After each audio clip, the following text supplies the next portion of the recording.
안녕하세요. 그녀의 북살롱 미셸입니다. 오늘 소개해드릴 책의 제목은 초대받은 여자입니다. 시몬 드 보부아르의 작품이죠.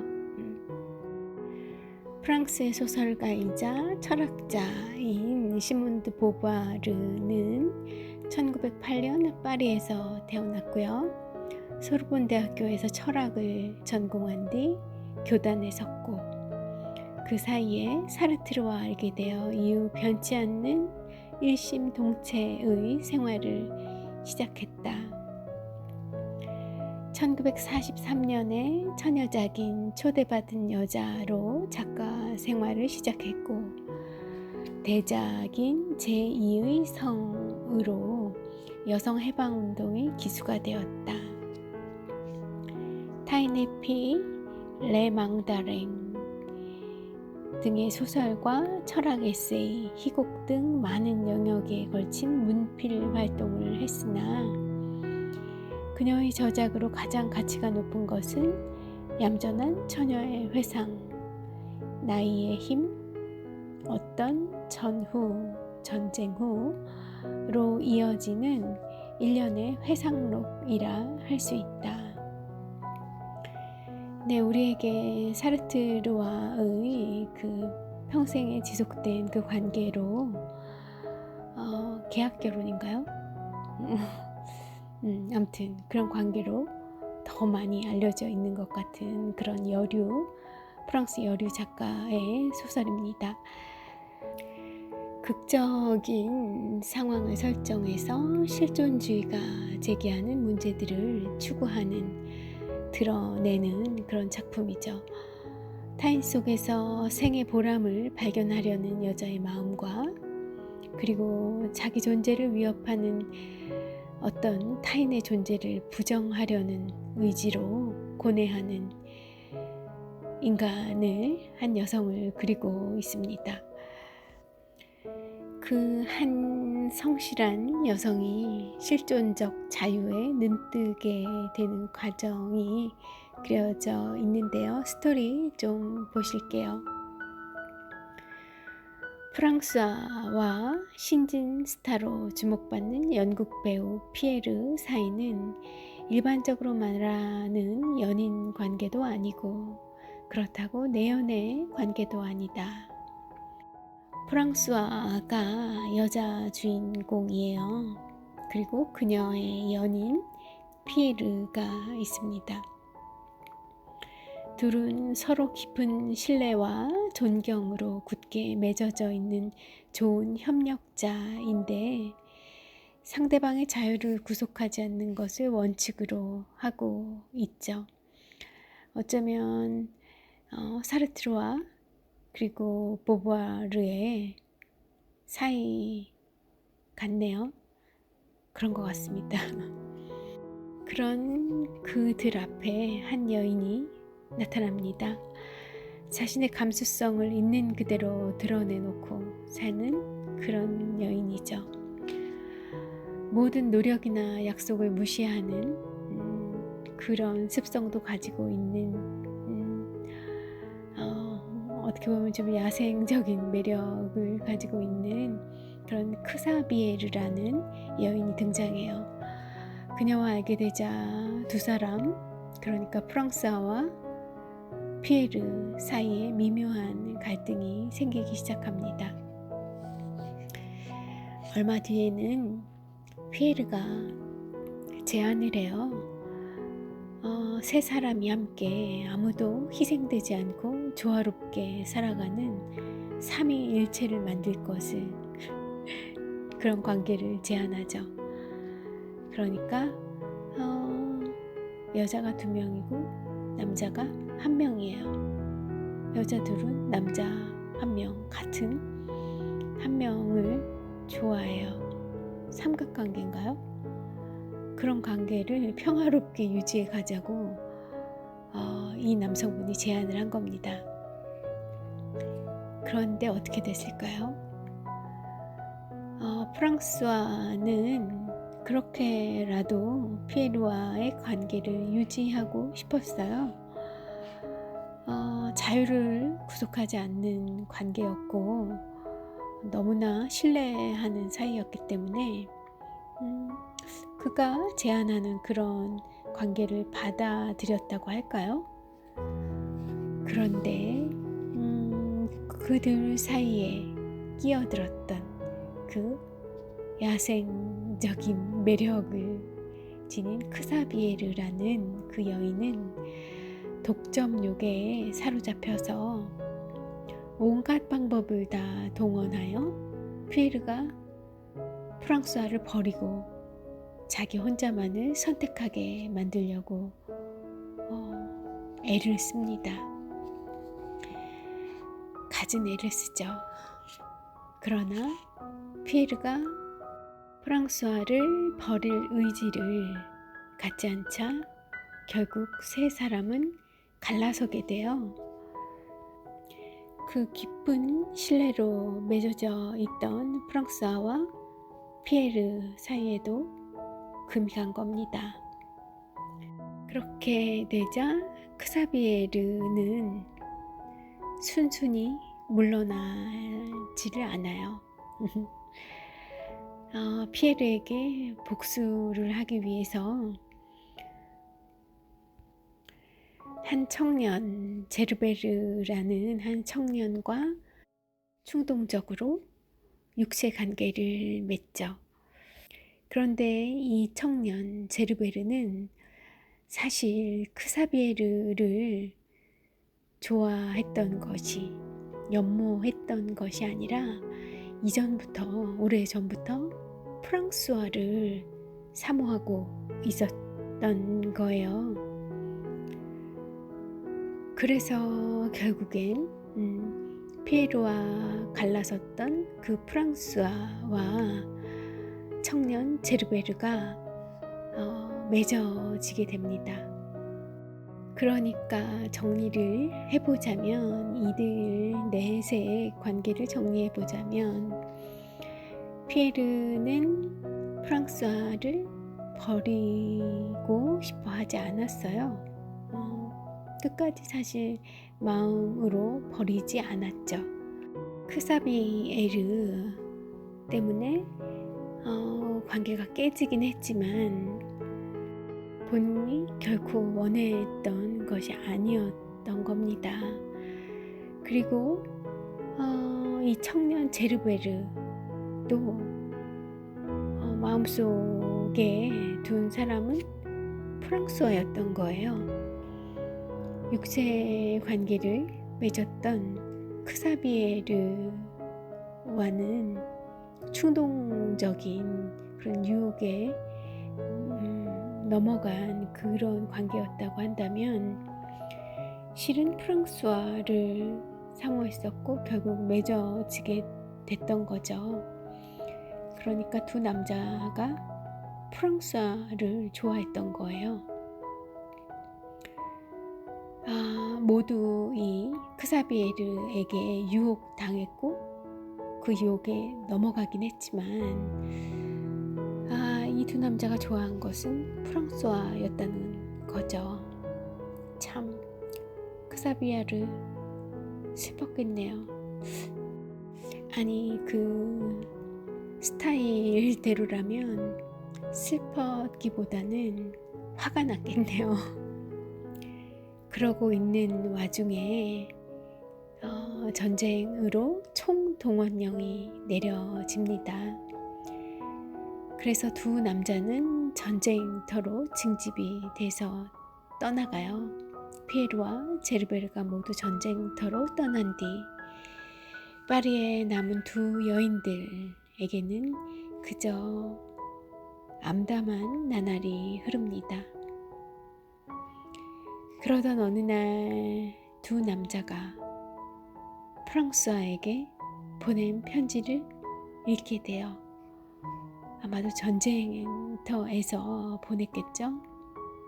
그 편지를 프랑스와도 보았지만 어떻게 그 편지를 크사비에르가 보게 된 겁니다.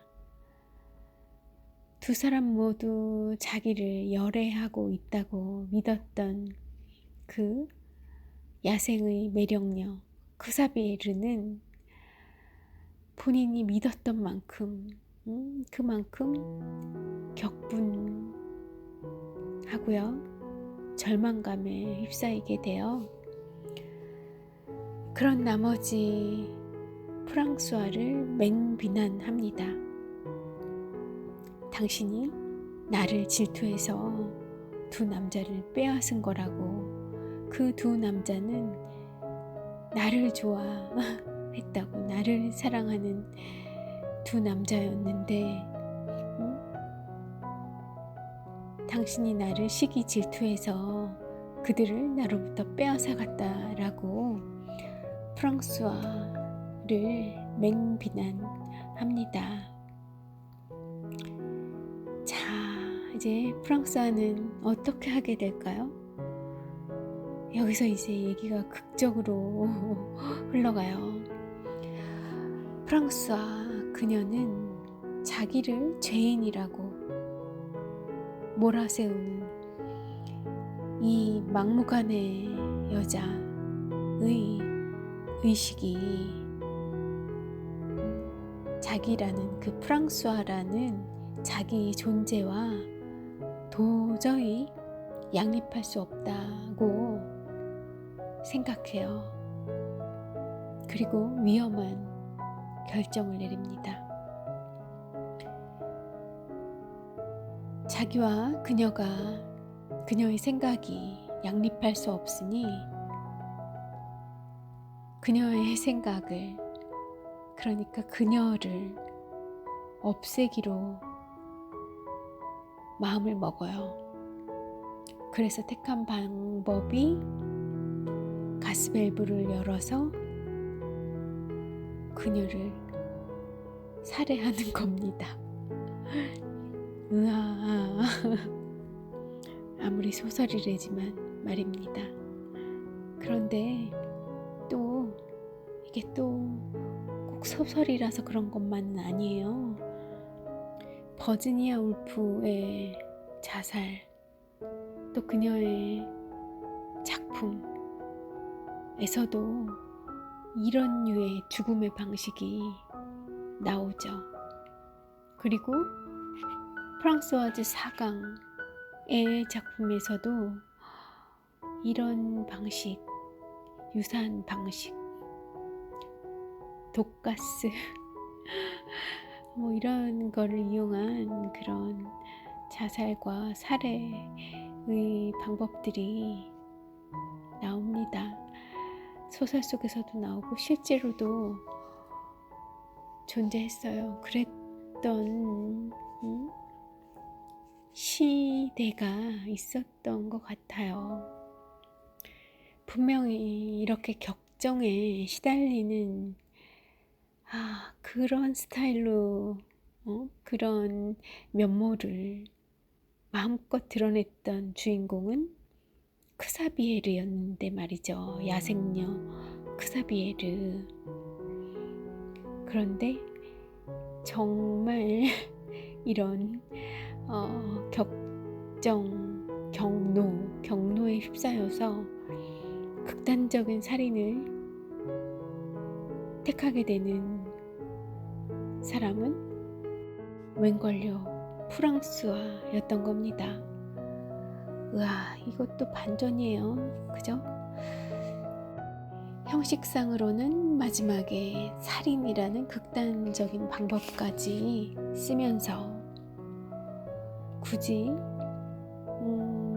자기 자신을 선택하려고 한 프랑스아가 주인공처럼 보입니다.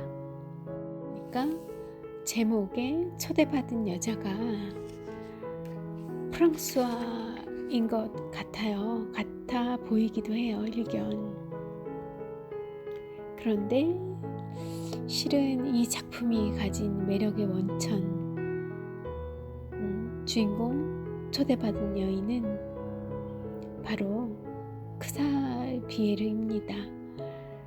이 소설이 실존주의를 찬양하는, 실존주의를 두둔하는 그런 글이라는 걸 떠올리면 누가 주인공인지 알 수 있죠. 사실 저는 이 보부아르의 초대받은 여자를 너무나 오래전에 봐서 사실 세세한 내용은 기억이 잘 나질 않아요. 그리고 지금 읽어드리고 있는 텍스트는 절대지식 세계문학이라는 가메야마 이쿠오 등의 여러 그 일본의 작가들이 쓴 그런 책 속에 수록된 한 챕터를 낭독해 드리고 있는 거고요. 너무 오래돼서 사실 이 요약된 스토리를 봐도 전체적인 내용이 다 떠오르지는 않는데요. 이 짧은 스토리 가지고 또 나름 재구성을 해보는 것도 나쁘지 않은 것 같습니다. 여러분이 판단하시기에는 누가 주인공인 것 같아요? 그러니까 어떤 삶을 더 바람직하다고 제시하고 있는 것 같아요? 아마 각자의 답들이, 선택들이 있으시겠죠? 그런데 이 저자님은 야생의 매력녀 크사비에르를 초대받은 여자, 주인공, 바람직한 삶의 전형으로 보고 계신 것 같아요. 이유인 즉슨 말이나 논리나 이성 이런 걸 믿지 않고 날카로운 샤프한 감수성이 가리키는 대로 그 감정을 따라서 살아가는 그녀 크사비에르. 가치를 실현하기 위한 갖가지 모든 그런 노력을 경멸합니다. 말하자면 미래를 갖지 않고 지금 이 순간을 충실하게 보내기 위해서만 살고 있는 셈이죠. 존재, 지금의 존재가 중요하다고, 그것이 전부라고 믿고 그대로 살아가는 여인이에요. 지나치게 강한 자존심 때문에 완고하고 상처도 입기 쉬운, 끊임없이 자기 혐오에 빠져 히스테릭한 자포자기 상태가 되는가 하면 발작적으로 감미로운 애정을 나타내기도 합니다. 나의 것 그대로의 생을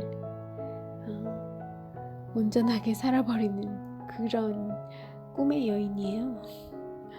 남성 캐릭터였더라도 마찬가지일 겁니다. 어떻게 이 대목에서 저는 조르바가 생각이 나네요. 그럼 크사비에르는 여성 조르바인가요? 사회를 모두 거절한 그런 자유의 구현과도 같은 이 시골 출신의 아가씨 크사비에르는 근대 문화의 최첨단을 어깨에 짊어지고 있는 파리의 지식인들 사이에 난입한 무녀이자 경우에 따라서는 악마라고도 할 수 있다. 또한 그녀는 전후의 프랑스 젊은이들이 지니고 있던 한 단면을 고스란히 보여주고 있다고 할 수 있다. 네, 이 문장에는 공감이 많이 되네요. 저는 프랑스 영화를 너무 좋아해가지고 다 볼 수는 없지만 그래도 기회가 닿는 한 많은 영화를 본 것 같은데요. 그 속에서 만났던, 그리고 프랑스의 현대 라이프를 볼 수 있었던 그런 최근의 책들에서 만났던 현대 프랑스 젊은 사람들의 모습하고도 일치하는 것 같아요. 비록 이 소설 속에서는 파리 토박이가 아니라 오히려 반대로 시골 출신의 파리로 상경한 그런 여인으로 묘사되긴 했지만 실제로는 파리에서 살아가는 현대의 젊은이들의 그 모습이 고스란히 녹아나고 있는 것 같습니다. 자유의 프랑스잖아요. 그리고 한 번뿐인 인생인데 내 삶이 소중하잖아요. 그런 주의가 이 크사비에르에게 보여요. 그리고 그렇게 존재와 현재에 충실한 그런 삶의 전형을 추구하는 실존주의의 영향이 현대로 이어지고 있는 거죠. 사르트르와 보부아르 이런 작가들로 대표되는 그런 실존주의의 의식, 문화 이런 것들이 지금의 파리 구성원 시민들의 정신에 많은 영향을 준 거라는 건 부인할 수 없을 것 같습니다. 초대받은 여인 이 작품 속에 명문장이 있어요. 많지만 그 중에 가장 대표적인 걸 뽑아보자면 여자로 태어나는 것이 아니다. 여자로 만들어지는 것이다. 좀 바꿔서 부르고 싶네요. 남자로 태어나는 것이 아니다. 남자로 만들어지는 것이다. 그냥 한번 붙여봤습니다. 큰 의미는 없어요. 이 문장, 여자로 태어나는 것이 아니다. 여자로 만들어지는 것이다. 아주 유명한 문장이고요. 제2의 성의 첫머리에 나오는 글입니다. 사르트르의 충실한 제자였던 실존주의자 보부아르에게는 선천적으로 주어진 특성으로서의 여성적인 것이란 없었어요. 그런 것은 존재하지 않았습니다. 성의 차이는 생물학적인 본성에 바탕을 둔 것이 아니라 제1의 성인 남성이 지배하는 사회 속에서 인위적으로 만들어진 것에 지나지 않는다는 거죠. 좀 강렬함을 주기 위해서 이런 문장을 쓰시지 않았나 짐작을 해봐요. 아닐 수도 있겠죠. 미셸의 생각은 제 식대로 좀 고치자면 여자로 태어나는 것 저는 맞다고 봅니다. 그런데 여자로 만들어지는 것이 훨씬 더 크죠. 그리고 그 문장마저도 조금 제 스타일로 바꿔본다면, 제가 생각하는 대로 바꿔본다면 여자로 만들어지는 것이다 가 아니라 여자로 사라지는 것이다 라고 표현을 좀 고치고 싶네요. 제 마음이니까요. 여러분이라면 어떻게 바꾸고 싶으실까요? 이대로 두실 건가요? 그런데 여자로 만들어지든 여자로 사라지든 너무 낙심하고 우울할 필요는 없는 것 같아요. 그 여자의 삶이 천편일률적이지 않거든요. 그렇잖아요. 소설 속에서만 봐도 크사비에르 같은 삶도 있는 거고 프랑스와 같은 삶도 있는 거고요. 신사임당 같은 삶도 있는 거고 허난설원 같은 삶도, 유관순 같은 삶도 있는 거고요. 잔다르크가 있는가 하면 나이팅게일도 있는 거고요. 또 미셸의 삶도 있는 거고 여러분의 삶도 있는 거니까요. 결국은 내가 세상에 대해 어떤 반응을 하느냐, 어떤 태도로 살아내느냐가 수많은 다양한 그런 여성의 삶을 만들어내고 살아내는 것 아닐까 합니다. 남자로 대치하더라도 마찬가지일 거고요. 그런데 지금 2020년도니까 이런 얘기를 할 수 있는 거지, 그때 당시에는 정말 남녀의 차별이 엄청 심했을 테니까 당시로서는 이 문장이 정말 많은 여성들의 마음에 콕 와서 박혀 들었을 것 같습니다. 그래서 이 보부아르의 이 문구는 여성 해방운동의 가장 기본적인 구호가 됐었다고 해요. 네, 이런 메모가 나와 있네요. 초대받은 여자에 나오는 크사비에르의 모델은 보부아르의 제자인 올가 도미니크라는 여성이래요. 그리고 그 올가라는 여성은 사르트르가 한때 그녀에게 매혹되어서 실제로 사르트르와 보부아르 그리고 올가 이 사이의 삼각 관계가 한동안 지속되었었다고 합니다. 오늘 왠지 말랑말랑한 소설 한 편 소개드리고 싶어서 책장 앞을 서성이다가 초대받은 여자가 눈에 딱 들어왔어요. 제목부터가 마치 주인공 크사비에르처럼 좀 강렬한 그런 느낌이 있잖아요. 선물 받은 여자, 선택받은 여자, 연락받은 여자, 꽃 받은 여자,